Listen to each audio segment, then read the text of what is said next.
सुप्रभात मंडळी. मी नीलिमा पटवर्धन आणि आज फेसबुकवरती मानसी देशपांडे यांची एक पोस्ट वाचायला मिळाली. खूप छान लिहिलं आहे ताईंनी. 50शी पार करताना.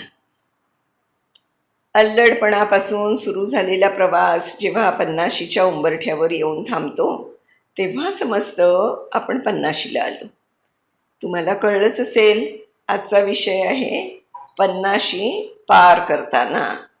हे वय म्हणजे अनेक अनुभवांची शिदोरी तुमच्या गाठीशी असते साठलेली. पप्पू म्हणतात तसं सहवासाचा आनंद पैशात मोजता येत नाही, हे देखील समजलेलं असतं. पुरुष असो किंवा स्त्री, नोकरीची जेमतेम 8 ते 10 वर्ष फक्त राहिलेली असतात. वयाच्या 25व्या वर्षापासून नोकरीला लागलेला तो जेव्हा 50शीत स्थिरावतो तेव्हा तो अख्खा प्रवास किती कठीण होता, त्यावेळी किती स्थित्यंतर अनुभवावी लागली हे त्यानं जवळून पाहिलेलं असतं. स्त्रियांना देखील कष्ट चुकलेले नाहीत. नववधू म्हणून पाऊल टाकणारी ती खरं तर तितकी परिपक्व नसते. पण वपू म्हणतात तसं संसाराचा धूर डोळ्यात जाऊन तिला संसारातली मजा कळते. हे वय तसं म्हटलं तर कष्ट करण्याचं नाही. जरी 50शी असली तरी तरुण वयात जी धावपळ तुम्ही करता ती 50शीत नाही करता येत.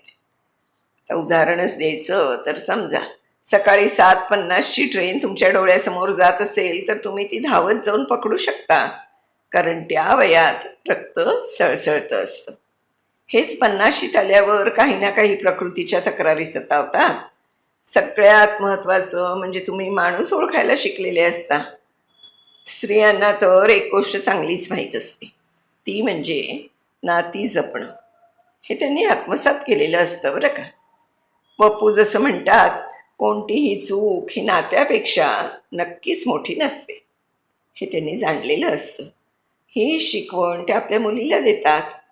अहो, आयुष्याची 50 वर्ष काढणं म्हणजे सोपं आहे का? जे केस पांढरे होतात ते असेच होत नाहीत ना, त्यामागे अनेक उपेक्षेंचे हुंदके असतात. नाईलाजास्तव कराव्या लागणाऱ्या तडजोडी असतात. न सांगता येणाऱ्या व्यथा असतात. मुलामुलींच्या लग्नासाठी पैशांची जुळवाजुळव करणं याचा देखील विचार करावा लागतो. काही प्रमाणात तब्येतीच्या कुरबुरी सुरू होतात. शरीराला काहीसं जडत्व येतं. आपण सर्व मध्यमवर्गीय माणसं आहोत. छोट्या छोट्या गोष्टींमध्ये आनंद मानणारी, सुख शोधणारी. या वयात सुखद धक्के आनंद देतात, पण वेदनांचा हुंकार नेहमीच मांडता येत नाही. हे वय म्हणजे मुलामुलींचे मित्रमैत्रीण व्हायचं वय असतं. नव्यानं संसार सुरू करणाऱ्या मुलीला तिची आई हीच एक चालती बोलती मैत्रीण असते, कारण आईकडे सर्व प्रश्नांची उत्तरं असतात. सगळ्यात महत्त्वाचं इथे लिहायचं म्हणजे या वयात एकमेकांचा सहवास हा फार महत्त्वाचा असतो.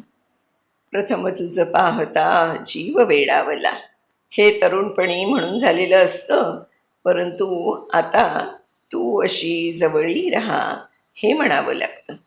कारण एकदा का मुलामुलींची लग्न झाली की हीच दोघं एकमेकांसाठी असतात. आयुष्याची पुढची वर्ष ही जपणुकीसाठी असतात. कधीतरी त्यानं चहा करणं, कधीतरी तिनं स्वतःसाठी वेळ देणं गरजेचं असतं. ती देखील तारुण्यात म्हणतेच की मनात येना जवळ घेना, पण जशी तिची 50शी उलटते तेव्हा ती देखील म्हणते, घरात हसरे तारे असता मी पाहू कशाला नभाकडे.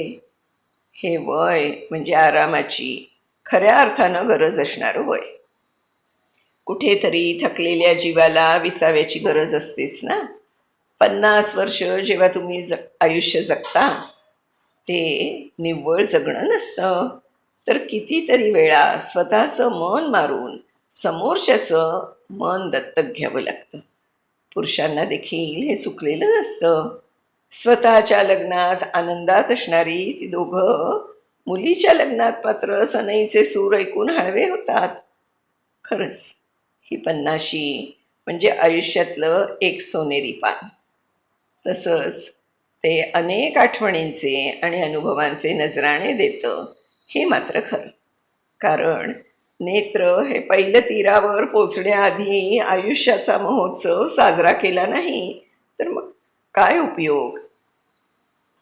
अगदी खरं आहे. मानसी देशपांडे ज्या विरारला राहतात, ज्यांनी पोस्ट लिहिली आहे, मी त्यांचे खूप खूप आभार मानते. खूप छान लिहिलं आहे. अगदी पटतंय. पन्नाशीमध्ये आपलं सगळं आयुष्यच बदलून जातं. आपला दृष्टिकोन आपल्या जीवनाकडे आणि जगाकडे सुद्धा बघण्याचा बदलतो, हे नक्की. पुन्हा अशाच एका छानशा गोष्टीसह उद्या भेटणार आहोत. तोपर्यंत मी नीलिमा पटवर्धन आपली रजा घेते. धन्यवाद.